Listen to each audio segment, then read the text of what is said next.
नमस्कार साथियों, गौरव ज्ञान धारा की इस ऑनलाइन प्लेटफॉर्म पर एक बार पुनः आपका हार्दिक स्वागत, अभिनंदन। जैसा कि चतुर्थ श्रेणी कर्मचारी भर्ती परीक्षा में जो बोर्ड द्वारा निर्धारित जो पाठ्यक्रम है हिंदी के लिए, उसमें हम बात करने जा रहे हैं, उसमें हम अध्ययन करने जा रहे हैं, जिसमें हमने अभी तक भिन्न प्रकार के बिंदु इस ऑनलाइन प्लेटफॉर्म के माध्यम से उनका हमने अध्ययन किया है। आशा है आपको वह सभी प्रकार के जितने भी पॉइंट्स हैं वो उदाहरणों के माध्यम से आप तक सही तरीके से समझ आए होंगे। अब जब अपन बात कर रहे हैं संधि की, जिसमें मैंने लास्ट क्लासेज में संधि को लेकर बात की है, जिसमें संधि की परिभाषाएं हैं, संधि के टाइप्स हैं, जिसमें स्वर संधि और व्यंजन संधि के भिन्न उदाहरणों के माध्यम से स्वर संधि और व्यंजन संधि को पुष्ट करने का प्रयास किया।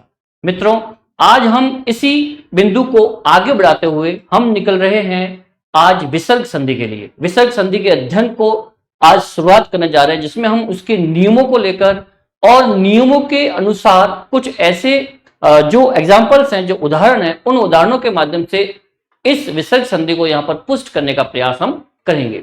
जैसा कि मैंने आपको बता दिया है कि जो भी इस प्लेटफॉर्म के माध्यम से जो जो बिंदु आपको पढ़ाए जाते हैं, आपका व्यक्तिगत अभ्यास भी बेहद जरूरी है। ध्यान रहे, जितने भी जो व्यक्तिगत रूप से आपके प्रयास जितने अच्छे होंगे, वैसे वैसे आपकी तैयारी भी जो है उसमें प्रवीणता आती रहेगी। ठीक है मित्रों, तो लीजिए आज हम चल रहे हैं विसर्ग संधि की ओर और विसर्ग संधि का प्रारंभ कर रहे हैं। सबसे पहले हम विसर्ग संधि की परिभाषा और फिर उसके कुछ रूल्स और रेगुलेशंस के अकॉर्डिंग हम बात करेंगे, एक एक नियम को लेकर और उनके उदाहरणों के माध्यम से उसको पुष्ट करने का प्रयास करेंगे। ठीक है, लीजिए आज है कि यह है विसर्ग संधि और विसर्ग संधि के माध्यम से हम बात कर रहे हैं।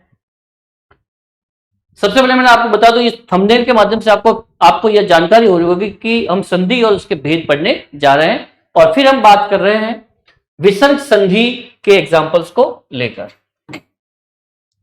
विसर्ग संधि जिसमें हम बात कर रहे हैं, यहां पर सबसे पहले परिभाषा को समझेंगे और परिभाषा के माध्यम से हम फिर नियमों की ओर जो है वो अग्रसर होते हैं। विसर्ग के साथ स्वर या व्यंजन के मेल में जो विकार होता है उसे विसर्ग संधि कहते हैं। देखिए सीधी सी परिभाषा है, बिल्कुल हमने अब तक जितने भी एग्जांपल्स दिए हैं, उदाहरण लिए हैं या जो जो संधियां पढ़ी हैं, उसमें हमने क्या बात की कि जैसे कि स्वर का स्वर से या जो स्वर से स्वर में जितने भी प्रकार होंगे, जितने भी वर्ण मिलते हैं आपस में, जहां पर विकार उत्पन्न होता है वो स्वर संधि को समझा। फिर हमने बात की व्यंजन संधि की, जिसमें हमने बात करते कि स्वर या व्यंजन हो, व्यंजन या स्वर हो या व्यंजन व्यंजन हो, ऐसी स्थिति में जो है व्यंजन संधि का वो एग्जाम्पल माना जाता है। उसके कुछ रूल्स और रेगुलेशंस थे, उनके आधार पे हमने उदाहरणों के माध्यम से उसको पुष्ट करने का प्रयास किया। आज हम चल रहे हैं विसर्ग की ओर। जैसा कि इस टॉपिक से पता चल रहा है, विसर्ग विसर्ग मैंने आपको बताया था कि जो वर्णमाला है उसमें हम बात करते हैं विसर्ग और अनुस्वार की। विसर्ग और अनुस्वार की जो एक मानक हिंदी वर्णमाला का पार्ट है, हिस्सा है, और जिस तरह से हम पूरे जो 53 वर्ण मानते हैं मानक हिंदी वर्णमाला में, उसमें ये दो, इनको भी एक स्थान दिया गया है। उसी विसर्ग को लेकर आप बात कर रहे हैं विसर्ग संधि की।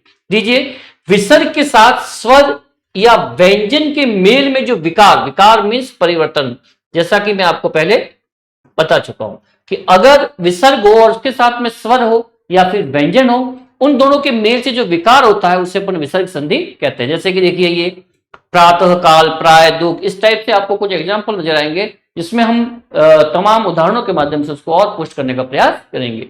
फिर इसी बात को और पुष्ट करने का प्रयास करते हैं यहां पर। और देखिए, एक परिभाषा और है जिसको विसर्ग संधि को और अच्छे तरीके से सुस्पष्ट करती है। जैसे देखिए, यदि किसी शब्द के अंत में विसर्ग ध्वनि आती है, यदि किसी शब्द के अंत में विसर्ग ध्वनि आए तथा उसमें बाद में आने वाले शब्द के स्वर अथवा व्यंजन का मेल होने के कारण जो ध्वनि विकार उत्पन्न होता है, वही विसर्ग संधि है। यदि किसी शब्द के अंत में ध्वनि विसर्ग की आती है और फिर उसमें बाद में क्या होगा कि स्वर तथा व्यंजन का मेल हो, उन दोनों के मेल होने पर, और सामने विसर्ग हो, पहले विसर्ग हो फिर बाद में चाहे वो स्वर हो या व्यंजन वर हो, उन दोनों के मेल से अगर कोई विकार उत्पन्न होता है, तो ऐसी स्थिति में जो संधि का जन्म होगा उसे अपन कहेंगे विसर्ग संधि। तो मित्रों, ये एक साधारण सी सरल सी परिभाषा है जिसके माध्यम से आप विसर्ग संधि को यहां पर हम एक सरलतम तरीके से सुस्पष्ट कर सकते हैं। आप इसे देख लें, एक बार देखना चाहें।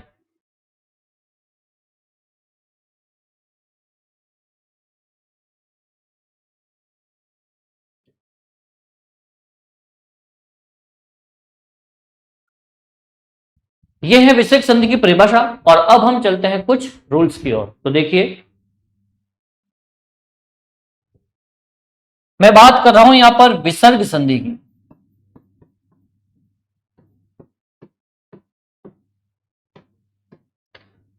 इसका जो पहला नियम है, इसमें देखिए विसर्ग से पहले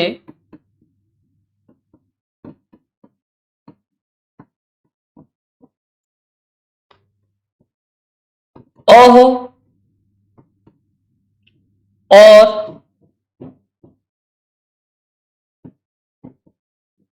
बाद में विसर्ग से पहले अ हो और बाद में अ या आ हो, तो दोनों ही विकार में, विसर्ग ओ में बदल जाता है। विसर्ग ओ में बदल जाता है।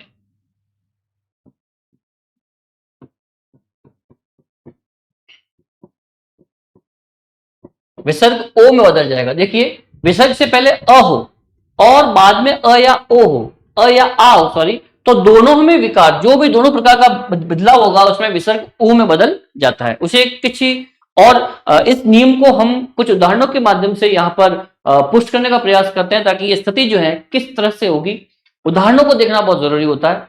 अगर उदाहरण ना देखें तो फिर ये नियम सुस्पष्ट नहीं हो पाएगा। देखिए कुछ उदाहरण, जैसे कि देखिए यहां पर फिर से मैं एक जो नियम था वो लिख देता हूं कि यदि विसर्ग से पहले अ और प्लस अ या आ, ऐसी स्थिति में विसर्ग बराबर क्या बन जाएगा, ओ।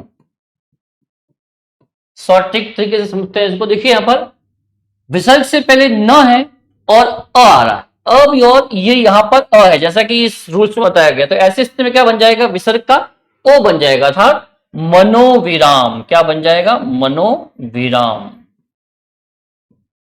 फिर देखिए अधः धन भाग, विसर्ग से पहले अ है और बाद में आ की ध्वनि निकल रही है, अर्थात क्या बन जाएगा, अधोभाग। क्या बन जाएगा, अधोभाग। फिर है श, विसर्ग से पहले अ है और फिर बाद में अ है, अभिलाषा, तो क्या बन जाएगा, यशोभिलाषा। यशोभिलाषा, यश की इच्छा, यश की अभिलाषा। फिर है मनः धन अनुकूल, तो क्या बन जाएगा, मनो अनुकूल, मनोनुकूल। मन के अनुकूल, जैसा मन वैसा कार्य करना चाहिए। जीवन में भी चीज ध्यान होनी चाहिए कि आपको जो कार्य में जितना ही इच्छा आपकी रहती है कि हाँ इस कार्य को मैं बड़ी प्रवीणता से कर सकता हूं, अच्छे से कर सकता हूं, मन के अनुकूल कार्य करना चाहिए। कि हाँ मुझे जिस पर विश्वास है, खुद पर जिसको विश्वास हो, मन के अनुकूल चलना चाहिए अपन को। हालांकि कभी कभी मन को कंट्रोल भी करना बहुत जरूरी रहता है। यह है वर्ड मनोनुकूल, यशोभिलाषा, अधोभाग और मनोविराम। ये कुछ यहां पर संधियां जो है उभर कर सामने आ रही है। इसमें संधि युक्त शब्द है ये, और ये संधि विच्छेद है, और यहां पर ये रूल्स कार्य करता हुआ। देख लें आप इसे अच्छे से। फिर चलते हैं अगले नियम की ओर।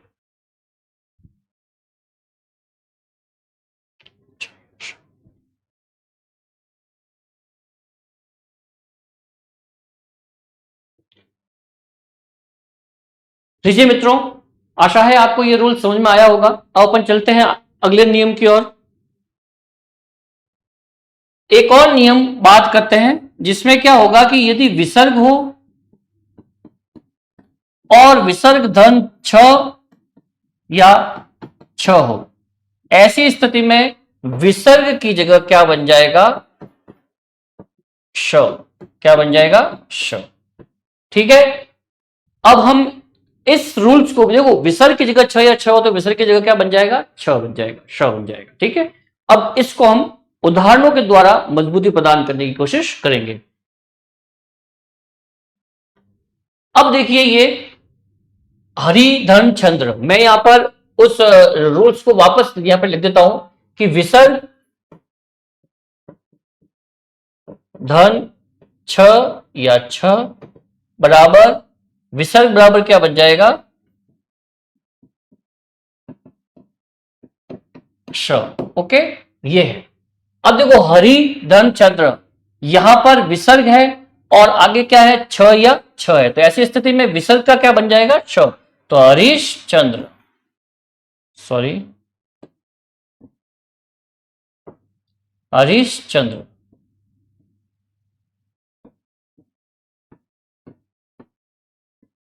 ओके, इस तरह से ये बन जाएगा हरीश चंद्र। फिर है यहां पर हम बात कर रहे हैं हरीश चंद्र, हरीश चंद्र, और फिर है विसर्ग से विसर्ग है और फिर है चय, तो निश्चय क्या बन जाएगा, निश्चय। फिर है निश्चल,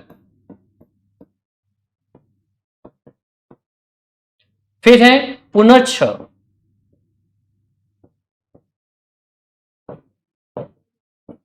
और फिर है तपश्चर्या।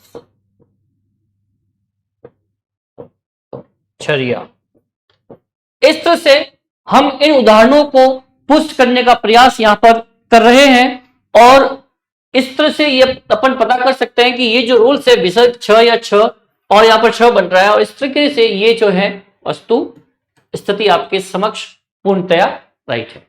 यहां पर हरिश्चंद्र बन रहा है, निश्चय, निश्चल, पुनश्च और तपश्चर्या। ठीक है, इस तरह से इन उदाहरणों के माध्यम से इसको आप पुष्ट कर सकते हैं।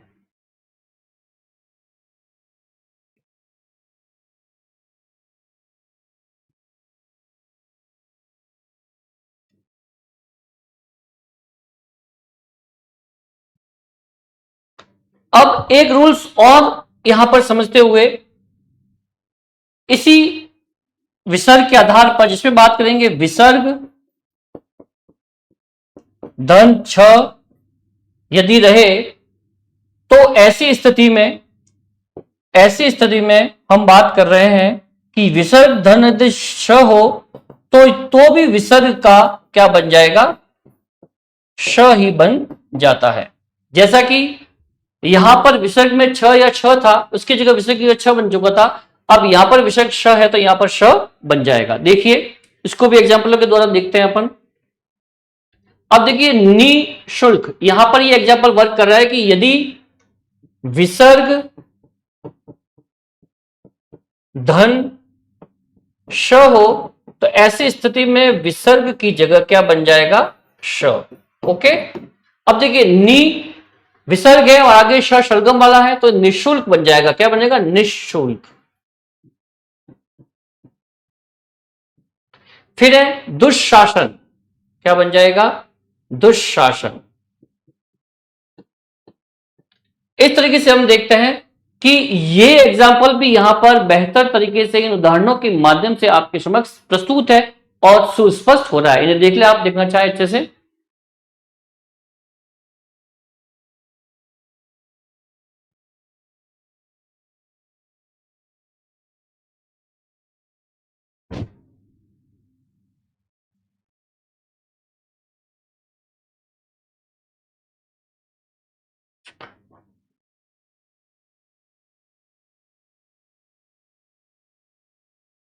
अब देखिए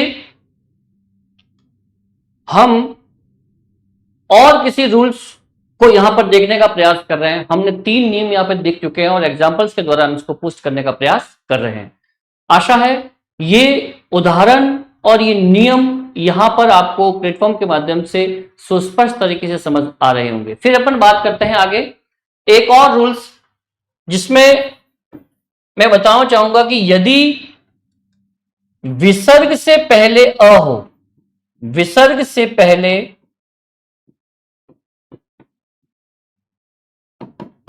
अ हो, विसर्ग से पहले अ हो और बाद में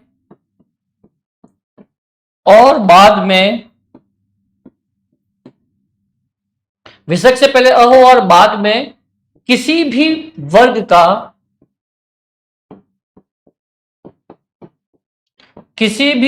का तीसरा या चौथा वर्ण अथवा य, र, ल और व हो तो विसर्ग की जगह ओ बन जाता है। विसर्ग की जगह विसर्ग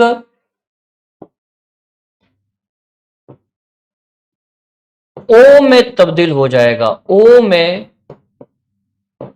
बदल जाता है। इस नियम को पढ़ लें अच्छे से कि विसर्ग जो है वो ओ में बदल जाता है।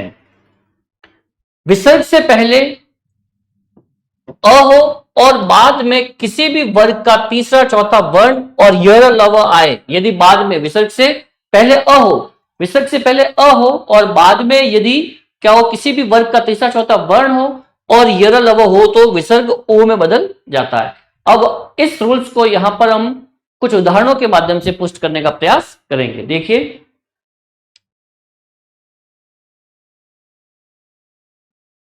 अब देखिए मैंने अभी आपके सामने जो रूल्स लिखा वो ये है कि विसर्ग हो और विसर्ग से पहले अ हो, फिर बाद में यदि वर्ग का तीसरा चौथा वर्ण या य, र, ल और व हो तो ऐसी स्थिति में विसर्ग की जगह क्या बन जाएगा, ओ, ओ में बदल जाता है। इन उदाहरणों के माध्यम से अपन यहां पर जो है पुष्ट करने का प्रयास करेंगे। यहां पर देखिए, विसर्ग से पहले अ है और लास्ट में व है, मीन्स ये य, र, ल, व देख रहे हैं आप, ये स्थिति है। तो यहां पर क्या बन जाएगा, विसर्ग हट जाएगा और क्या बन जाएगा, तपोवन। क्या बन जाएगा, तपोवन। फिर है अधोधनगामी, ये अधोगामी। कंडीशन यहां पर यह है कि यहां पे ग आ रहा है और वर्ग का तीसरा मतलब कि क, ख, ग, ठीक है, तीसरा वर्ण आ रहा है और आगे विसर्ग से पहले अ भी है, तो ऐसी कंडीशन में विसर्ग जो है वो क्या बन जाएगा, ओ बन जाएगा। फिर है वयोवृत, क्या है, वयोवृत। अब देखिए, अब यहां पर भी यह है, अ है और यहां पे व आ रहा है, अर्थात वो की वो कंडीशन वापस क्रिएट हो रही है और इसके अकॉर्डिंग क्या होगा, जो विसर्ग है उसको वो ओ में बदल जाएगा, वयोवृत। अब देखो, अंतथो गत्वा, अंततो गत्वा। अब देखिए यहां पर भी ग आ रहा है और अ यहां पर भी है विसर्ग से पहले।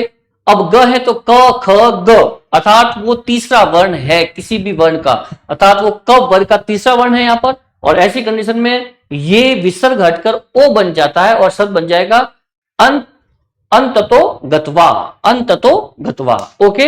अब है मनः धन विज्ञान, तो यहां पर बन जाएगा मनोविज्ञान। ऐसी कंडीशन में आप देख सकते हैं कि ये रूल्स अच्छे से वर्क कर रहा है। तपोवन, अधोगामी, वयोवृद्ध, अंततो गत्वा और मनोविज्ञान, अर्थात ये इनके विषय है और इस तरह से यहां पर संधियुक्त शब्द जो है वो कॉमन आ रहे हैं। इसको आप देख लें अच्छे से। फिर चलते हैं अगले रूल्स में।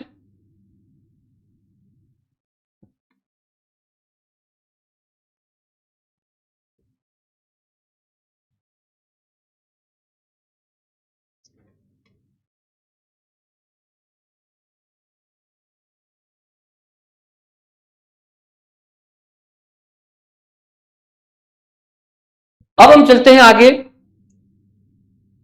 एक रूल्स को और अच्छे से समझने के लिए कि देखिए विसर्ग संधि के एग्जाम्पल्स को यहां पर अपन देख रहे हैं।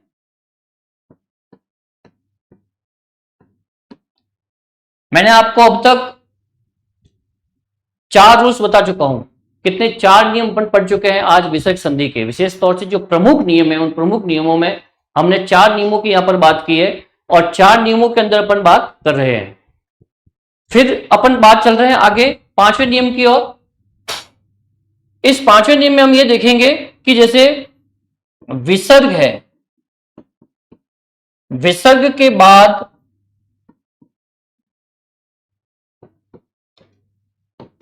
अ को छोड़कर कोई स्वर और वर्ग का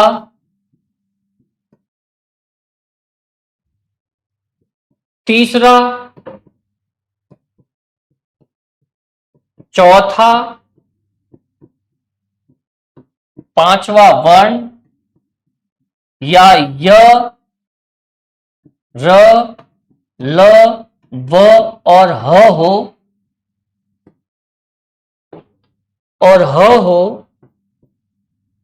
तो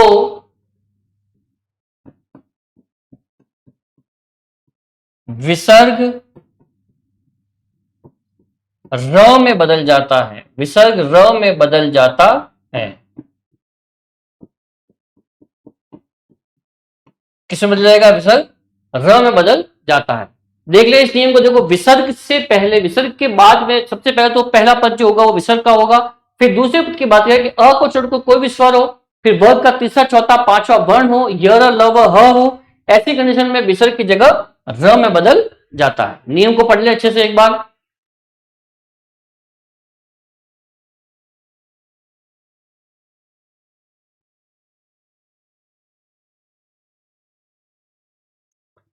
अब हम इस नियम को कुछ एग्जाम्पल्स के द्वारा पुष्ट करने का प्रयास यहां पर करेंगे। अब जैसे कि मैंने आपको बताया कि विसर्ग हो, विसर्ग के बाद में अ को छोड़कर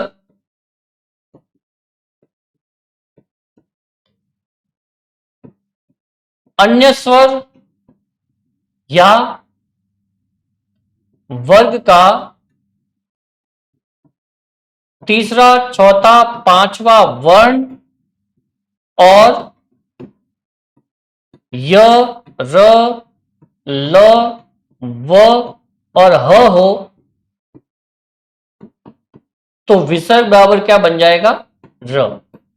अब देखिए ये कंडीशन इन उदाहरणों के माध्यम से हम पुष्ट करने का प्रयास करेंगे। यहां पर किसी की विसर्ग है और विसर्ग के बाद में क्या है? व है। विसर्ग है और विसर्ग के बाद में व जा रहा है, तो ऐसी कंडीशन में क्या बनेगा? विसर्ग जो वो र बन जाएगा। देखो ये बन जाएगा आपके आयुर्वेद। क्या बन जाएगा? आयुर्वेद।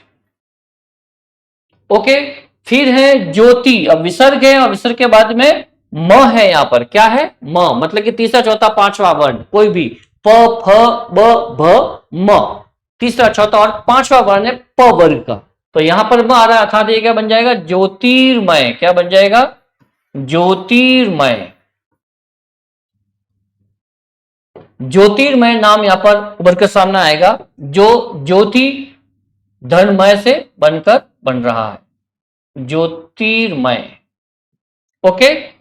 अब है यहां पर विसर्ग, यहां पे ध है, त, थ, द, ध, त वर्ग का चौथा वर्ण है यहां पर ध, अर्थात बन जाएगा विसर्ग की जगह धनुर्धारी। क्या बन जाएगा?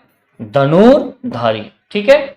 इस तरीके से हम देख रहे हैं कि ये विसर्ग के बाद में अ को छोड़कर कोई अन्य स्वर हो, वर्ग का तीसरा, चौथा, पांचवा वर्ण हो या य, र, ल, व, ह हो, ऐसी कंडीशन में विसर्ग जो है वो र में तब्दील हो जाता है। इन एग्जाम्पलों के माध्यम से हमने इसे पुष्ट करने का प्रयास किया। ठीक है मित्रों, देख लें इस नियम को अच्छे से, देखें और प्रयास करें इसको समझने का।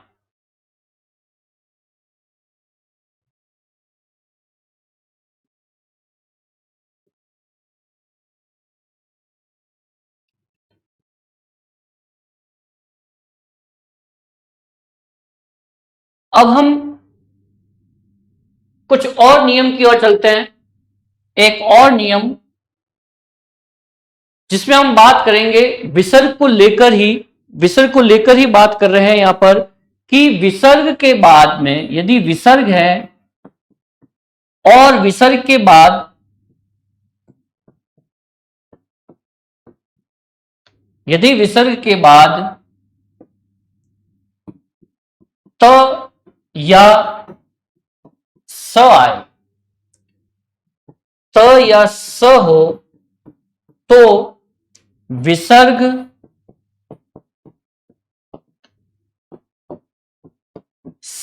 स में बदल जाता है, विसर्ग स में बदल जाता है।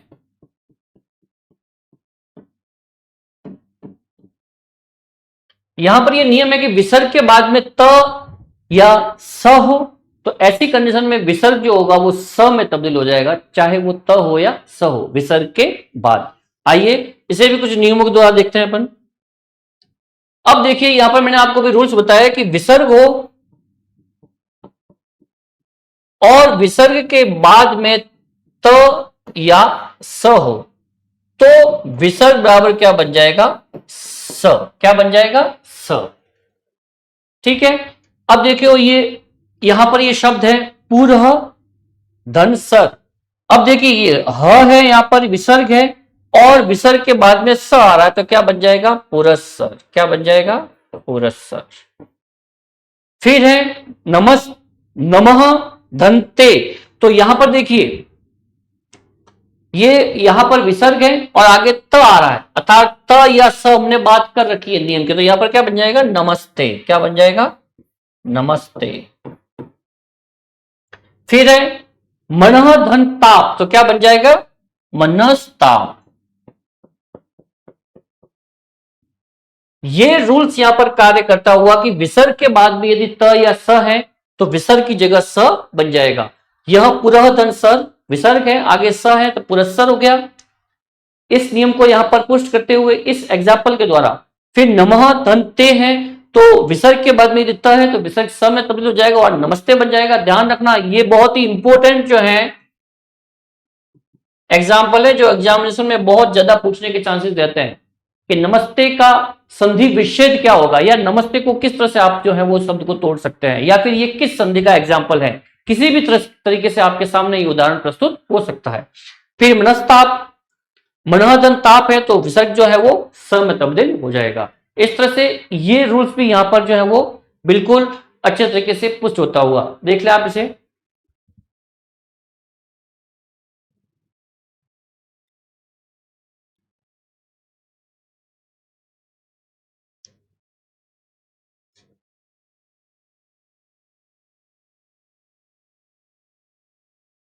अब चलते हैं दोस्त मित्रों एक और नियम की ओर, जो अंतिम नियम है आज का, और विसर्ग संधि के कुछ प्रमुख नियमों में मैंने 7 नियम आप तक में पहुंचाने का प्रयास कर रहा हूं, जिसमें अपन बात कर रहे हैं 6 नियम की बात मैंने कर दी है और कुछ उदाहरणों के द्वारा उसको पुष्ट करने का भी प्रयास इस प्लेटफॉर्म के माध्यम से किया। आशा है आप उन्हें समझ पा रहे होंगे। देखिए मित्रों अब अपन चलते हैं एक नियम और की ओर कि यदि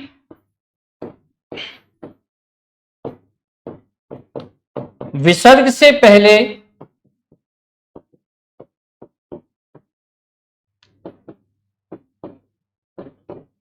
ई या उ स्वर हो और बाद में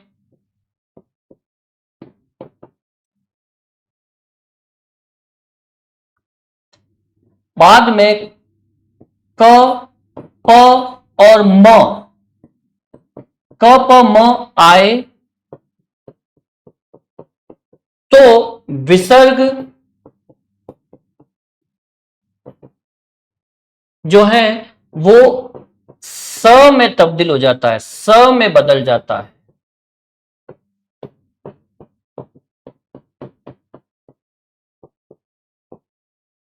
देखिए रूल्स है यहां पर, यदि विसर्ग से पहले ई या उ स्वर हो और उसके बाद क प म वर्ण आए, तो क प म वर्ण आए तो विसर्ग स में बदल जाता है। ये रूल्स है यहां पर, जो विसर्ग संधि के रूल्स को हम बता रहे हैं यहां पर, जो 7वां नियम है यहां पर आज के प्रमुख नियमों में उस पर बात कर रहे हैं अपन कि विसर्ग से पहले यदि ई या उ हो और बाद में क प म वर्ण आए तो ऐसी स्थिति में विसर्ग जो होगा वो श में बदल जाएगा। ओके, इसको अपन कुछ उदाहरणों के द्वारा मजबूती देने का प्रयास करते हैं इस प्लेटफॉर्म के माध्यम से। अब देखिए मैंने आपको बताया कि विसर्ग से पहले ई या उ और बाद में क, प और म आए तो विसर्ग बराबर क्या बन जाएगा, स। ठीक है, अब देखिए, अब ये विसर्ग है, यहां पे क आ गया, मीन्स ये विसर्ग है और इससे पहले ई भी है बिल्कुल और क भी है।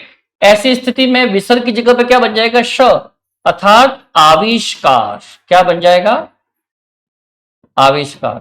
ध्यान रहे ये वो एग्जांपल्स हैं जो हमेशा प्रतियोगी परीक्षाओं में पूछे जाते हैं। इसकी संधि युक्त शब्द, संधि विच्छेद, या फिर जो है इसको अपन तो यहां पर पूर्ण कर सकते हैं। ओके, फिर है चतुष्पाद।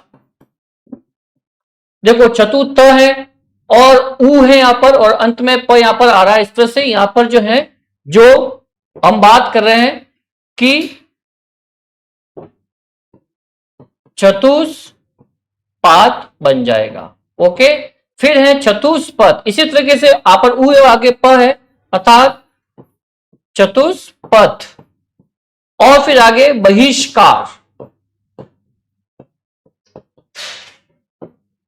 ये देखिए जो एग्जांपल इसमें सब में देखिए ई और ऊ की मात्रा आ रही है स्वर से पहले, और फिर आप देख रहे हैं कि क प म आपको दिखाई दे रहा है और इस तरह से जो है वो श में तब्दील हो रहा है विसर्ग।